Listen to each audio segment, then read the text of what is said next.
Bandeko, mbote la bino, nzambe na bino. Na banzi bolandi oye lezoleka eleki lelo le 27 hein? Le 27, oui, le 27. Na Kinshasa. Banda indépendance. Ba président nyonso bayaka ba passer na bango te na kosala ba autoroute na kosala ba nzela. Sikoyo pasi loko leleki exode eza na kati ya Kinshasa.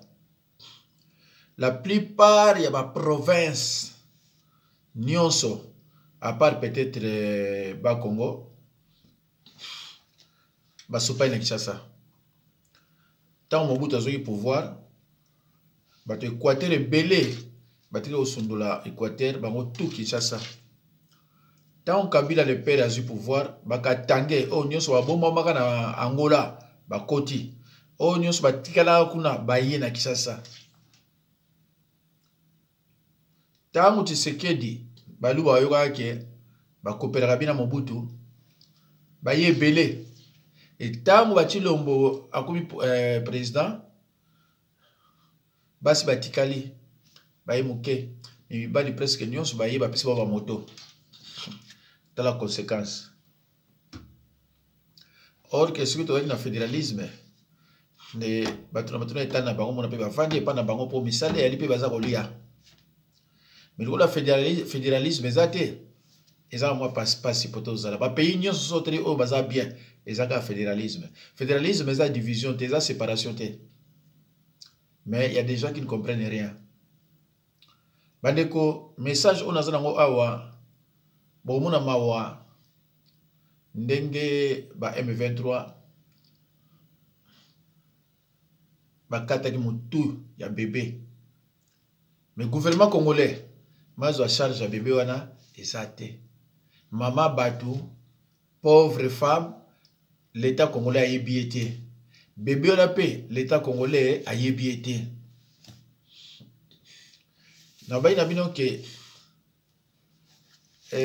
C'est une grâce, ce n'est pas une chance, mais c'est une grâce pour nous. d'avoir la RDC, un pays riche comme notre pays. Mais, malheureusement, ce pays a été toujours dirigé par des voyous, des bandits, des malhonnêtes qui se disent être des chrétiens, des marionnettes occidentales. Donc, ils pensent seulement à leur famille, à leur ventre, et c'est tout. Balingi mboka yango, pour na koyiba, mais balingi peuple te. Mais le Cambote, dans toute chose, il y a un commencement, il y a aussi une fin. Rien n'est éternel. Ils ont raté. Allo bandeko, na ebite surtout la yango sikoyo ne ba beti mona wana me na ba to l'exana misusu pote ah oui ba onyo swekei. Et puis Zabrata tabassé par les gens de Kabila. Ah voilà. Tout qu'on a non. Quand tu es devant les ministres mortels, les ministres aventuriers, les voleurs, tu es là devant eux, tu t'inclines. Me respect, mon honorable. Honorable en quoi? Peut-être même que tu es plus honorable que cet homme. Mais parce que tu es tellement charnel, parce que toi tu t'inclines que devant les hommes, tu t'inclines que devant ce que tu vois. Or, celui qui t'a tout donné, tu es incapable de te... Quand on dit mettons-nous à genoux pour prier, tu es là en train de faire 50 mouvements avant de descendre. Orgueilleux. Tu as oublié là où il t'a pris. Mais devant les petits députés qui ne font que voler le peuple, tu es là en train de trembler, mon honorable. Honorable parce qu'il a fait quoi dans ta vie? Honorable parce qu'il t'a donné quoi dans la vie? Honorable parce qu'il a bâti quoi?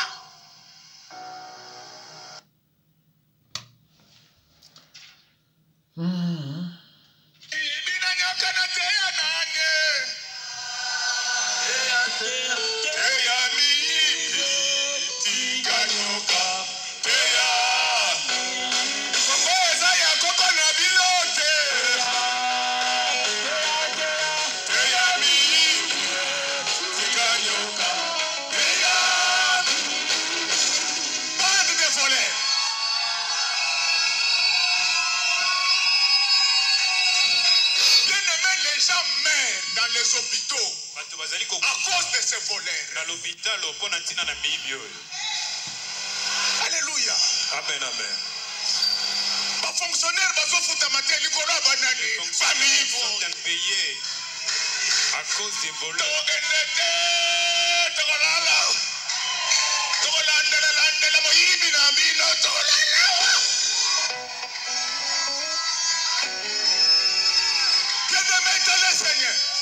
Nous sommes pèlerins et passagers sur cette terre. La seule personne que nous devons craindre, c'est l'Éternel des armées. Seigneur, on vous a mis où était?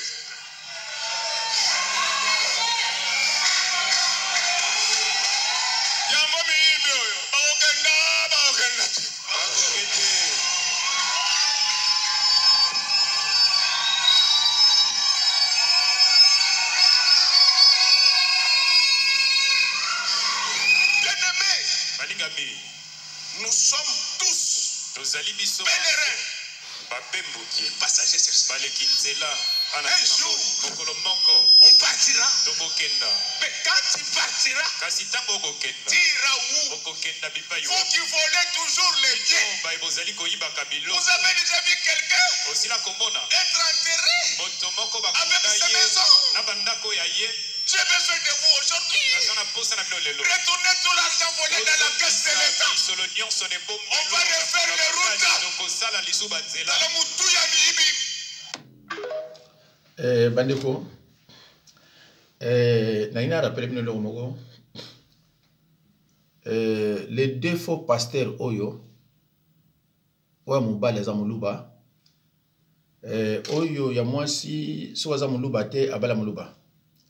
Parce que il va bien enrayer Kabasele, Joël Kabasele, Kabasele Selouba. Allo Bandeko, Bangoui Balé, ba propos baza ko tenir na Katia Kinshasa. Ce que c'est là qui pasteur Dina Banza ne passe pas au Kangaye. Ngai kutu na finga kate na lobaga koloba. Mais pasteur Dina Yaka.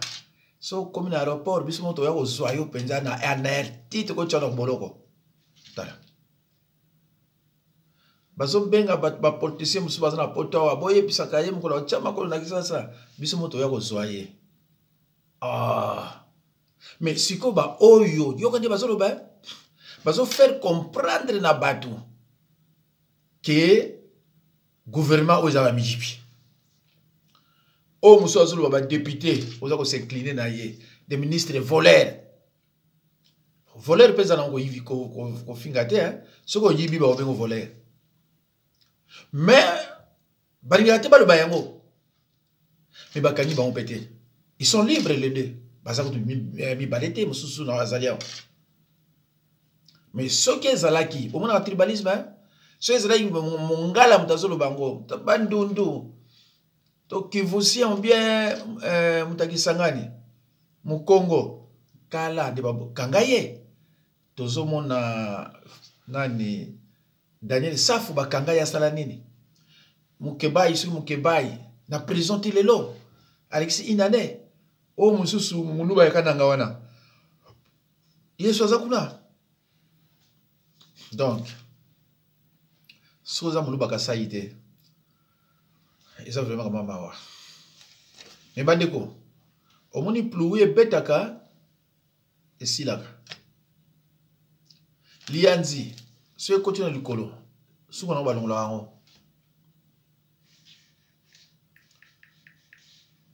Ko tout a toloté. Tozalaka na musicien moko ya koka. Azape Congo ya ba Congo Manianga surtout. Abena oyemba tambula malembe mokili ya bato. Komo neza ki vadio mambenga. Abitambola na mokili oyo. Mais malembe.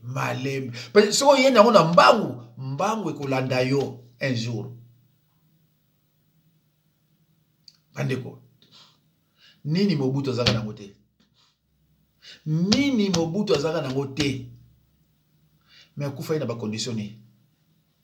Et tango akufi akendaki na nini? Toyaki maboko pamba. Tokozonga maboko pamba. Il faut penser surtout na baninga. To kanon oyo boto luka totala mwana wana oyo babambaki. Kumisa bino kaka ndenge bakumisa wera na jibe.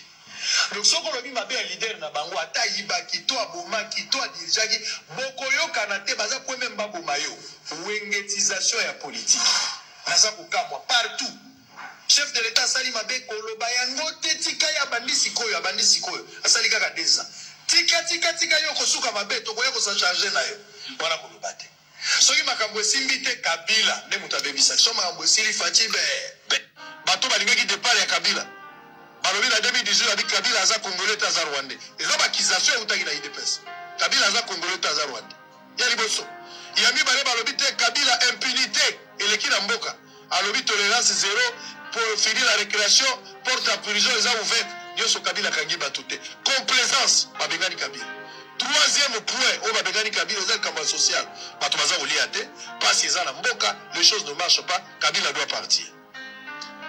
Monsieur le président de la République actuelle, Tshisekedi Tshilombo arrive, a 3 thérapies. Thérapie à liboso Tshisekedi a mwezani. Batu basebela bitsuko toche mwana mboka. Toyebi pa na bango za na limité. Soka déranger to kemo na mama Marthe. To bosani ba discours bozaki na ngwa te. Soka meki to kemo na mama Marthe. Ezali ba discours to yokaki. Donc to bengani étranger en croire l'IDPS. Na bato nyoso azali ba lié na ye. Bache mwana mboka Félix Tshisekedi. Il a mis balai.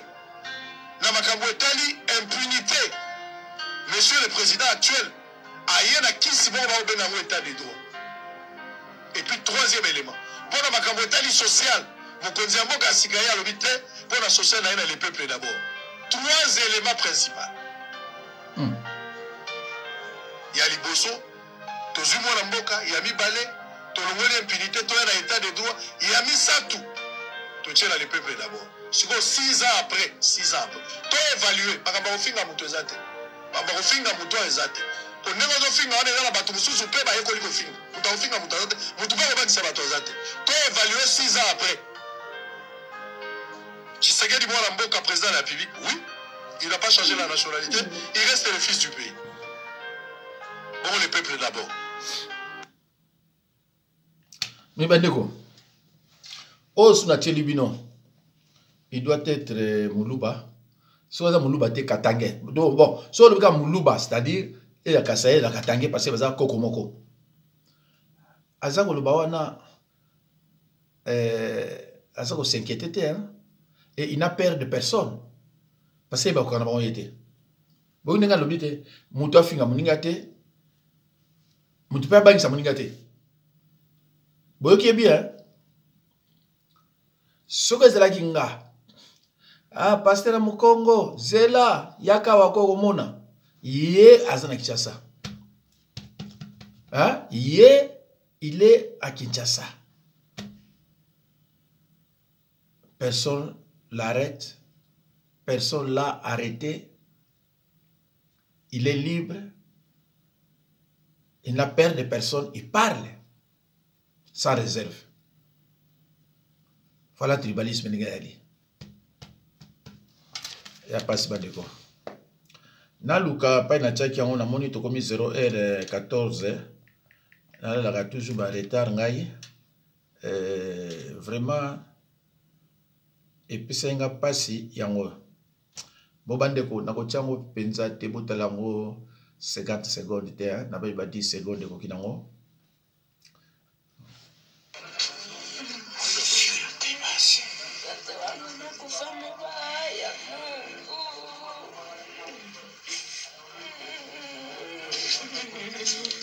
bon bandeko koki eza penza passi ba M23 bazui mwana na ba beti machette mwana azana moins de 4 ans.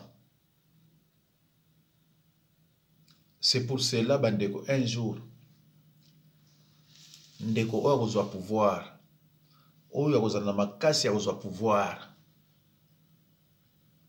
atia satellite na mboka RTNC bapesa ngo na congolais na mwana mboka alakisa makambo ezo uta kuna tina siècle oyo tozana no il faut ba vidéo nde lakisaka alors que ba mboka mususu bazana ba satellite baza kotala en direct biso musana biso ba vidéo totiki makambo nzambe to lakisaka batu ba makambo oyo ezoleka kuna soki batindeli biso. Parce que ceux qui balakisaka na RTNC, la façon dont le peuple souffre à l'est, le peuple à Kinshasa partout c'est la révolution. Mais benga na Kinshasa tout na bandeko na yo nini lega na est ba musu ba yibi na mote tilelo. Te ba yibite parce que benga ka. Ba musu ba yibi na mote. Ba politicien mususu ba benga nga ba ah mais pasteur. Mais yo biloko zo ngo wapi? Ba politicien na ba tu na ba député. On a benga ba ah mais yo biloko zo ngo wapi? Yangwana batu nyonso oba l'examen ba politique kuna bakana ba onde bakana ngate. Muso ayibsinga bibo biso linga na biso wekecho. Parce que ye afinga kane batu. Makamne balanda abote ba yibika ofinga na batu. Mais yo soko tie biloko c'est sérieux. D'abord, on sait que vous êtes pasteur et tant que vous tie biloko ils ont pété batu. Ndeko muso benga bitala makambo oyo chilo mabaniko sala ebele azoyo kwa mpana yo. Abi olobano malembe. Meza makasi. Ba muso azo wana o 1 heure de temps azo bane bakomeza tina lobiti bato ebele balandi. Mais ngata na lakisaka nazo lakisa talaboy. parce que comme mais yo mystique hein ce que tu as ba biso bandi olanda ngo to bi to mona makambo biso zo mona te ya ngona bakana nga balobi ya yo en tout cas c'est sérieux ba so abi yo mutozo la exaba mindele ke mboka biso mabe olo bomba nga oh mais bande kolanga so bosa na bino balamu bon to la exate pourquoi hein puisque vous travaillez correctement to bomba ko ponani vous travaillez malamu to bomba pourquoi oh d'accord baka nyonso mokili bolingi bo bomba ngo kanit bandoki oh bandeko naza makambo koloba mena koloba ngo te pona sécurité na nga bino boye bakate pourquoi mutu so comme na pouvoir net Mobutu abeti 32 ans azoni ngolongwa te boye bité tu Kabila pourquoi abeti 18 ans azoni ngolongwa te boye bité pourquoi oyo azawana donc amoni ke na changer kana kende bandeko so ba yebisio makama mbongo ndenge likaka na RDC ba yebisio vraiment solo na banzo kolala makalikali hein boyo ba miette oh caméra ba yibi ba miette ndeko comment okondima ke mutaye ko sala commerce na mine ya biso azu bénéfice il y a 7 milliards. Bénéfice, il y a 7 milliards. À son bac, on a 300 000. 300 000. Disons, tu as 300 000, 300 millions. Je crois 300 000. Bon, tu as 300 millions. À un bénéfice, il y a 7 milliards. Tu as 300 millions, il y a 7 milliards. Wana n'epoka nani ya Kabila avant na été après 2 milliards 700 na mbato mboka yango po basala ba route ti bakenda Kabila kenda basala te wana za flash hein tango monaka oh wana nani oh moi c'est Kabila akuma milliardaire Kabila milliardaire bon parce que makamso boye bité makamso eza dangereux ko lubango from monétaire tali akamo albi ya wana bozo mona lilo bande kolanga na ba ndibo on est sopa na kine hein barab ba ngombe sopa na kine na RDC ba bi non o wana ya boka ko sakana te eza boka bazobadi Ndeko, cuivre kakoyo. Vous avez écouté combien? Et bah mon peuple congolais a souffrir. Que peuple congolais a route té. Peuple congolais a route té. Mais ça n'a pas tout ça découvrir Congo parce que quand moi vous avez quel genre de président chez vous? Quel genre de politicien? Comment vous avez la boue? Ndeko nanga. Soki mutabimi na université licencié. Pendant que nous avons la classe, nous avons na l'université, ma papier hygiénique est exaté. Akende na papier, il y a un cahier. Tant que nous avons des raté, tout le cas, nous avons un diplôme. Bon nommé ministre, qu'est-ce qu'il va faire? Non, si on coûte un papier hygiénique à ça côté, bien on nomme ministre, et l'on y a ça. N'est-ce pas qu'on a qu'on a salité, tant qu'on a bien un bon qu'on a salité, et tout ça normal. Parce que déjà na WC, na campus, à quel papier hygiénique est ça. Boto la niveau à boka, hein? Boto la niveau à boka. Ouf, Nzambe vraiment à ça là.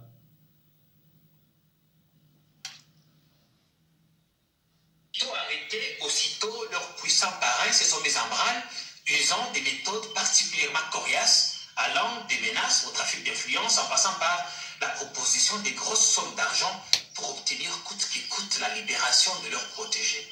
Mais jusqu'où? Jusqu'où iront les autorités provinciales qui semblent jusque-là, et ça c'est notable, qui semblent résister jusque-là aux pressions de Kinshasa? Je vous fais le récap de cette rocambolesque affaire qui s'est déroulée le vendredi 20 décembre 2024 à Bukavu dans les Sud-Kivu.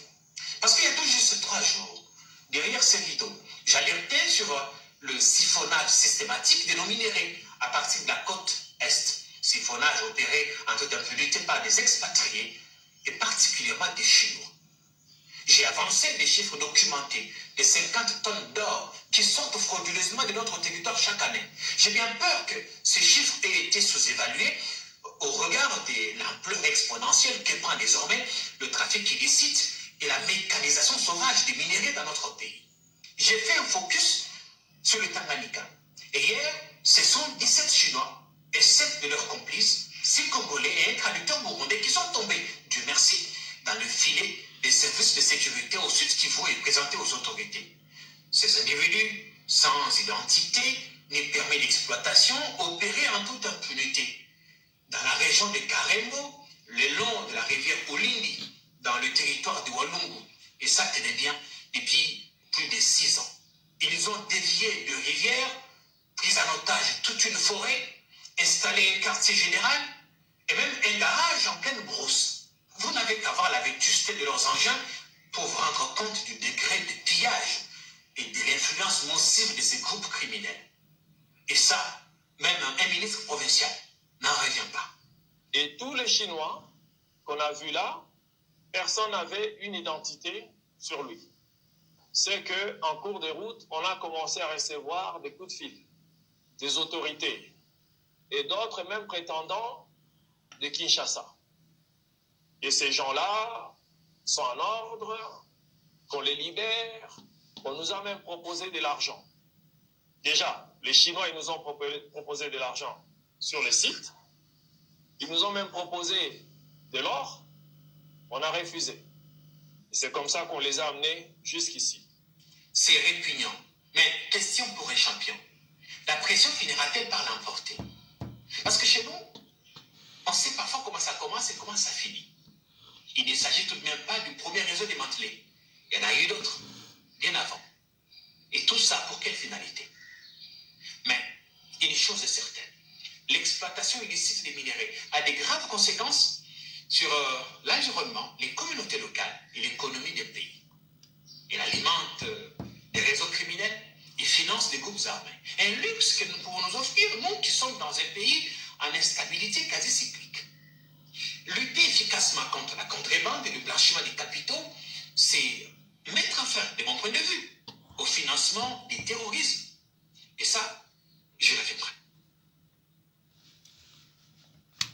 Bandeko, bon, likambo na lobi ya bambongo wana, na boya ekotanga pays yango. Mais bon, moni bango ndeko na laksi bango. Hein? Bango kutu ba te kolo wana bazo proposer ba pesa corruption, ya ba or, ya ba nani, mais baza ba paya. Ndeko nanga, soko ke na est ko, on comprendre que l'état congolais est inexistant. Ndeko comprendre maramoko. Donc ça mawa. Ba mindele bakanisa kako richesse ngo ya biso esilaka. Mais lelo yo ebimi na Équateur, ebimi na Bakongo, ebimi pese pelé. Donc ba étranger susu ba fongwani miso abi non, il faut vraiment tokende kuna. Toko vanda so ba kote mboka mobimba ezala richesse sur richesse, richesse na richesse. Mais finalement on mboka ndengeni. Hein? Parce que kama ba me oyo mboka ya ndenge nini richesse eleki.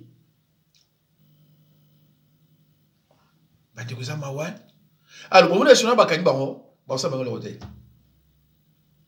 voyez bien, ils vont faire le côté.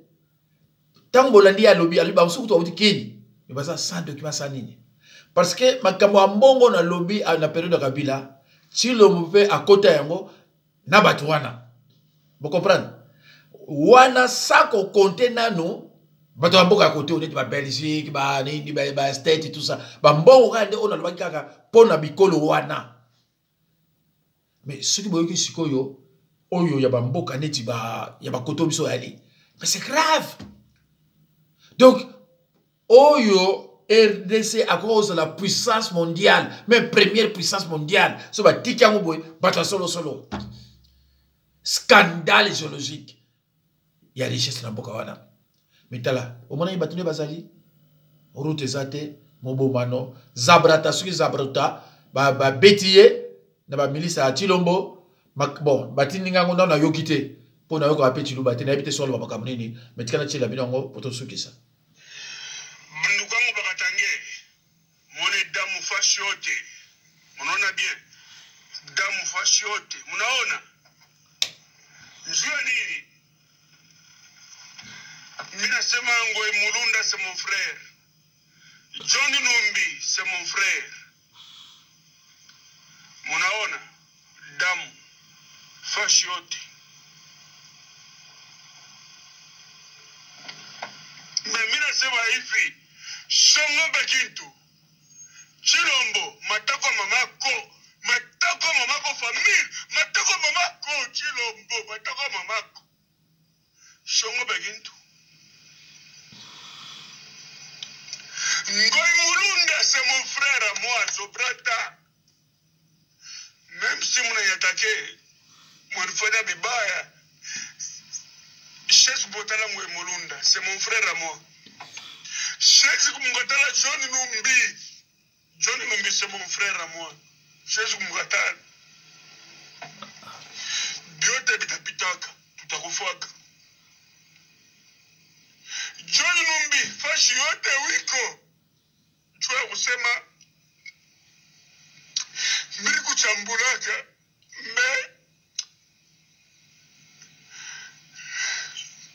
mina katala kukatala devant ba ennemi mina sema kundugu wangu Ngoy Mulunda uraja kuna makuta yako we mwenyewe leo mina katala kukatala nasema kundugu wangu Stambi katala ngari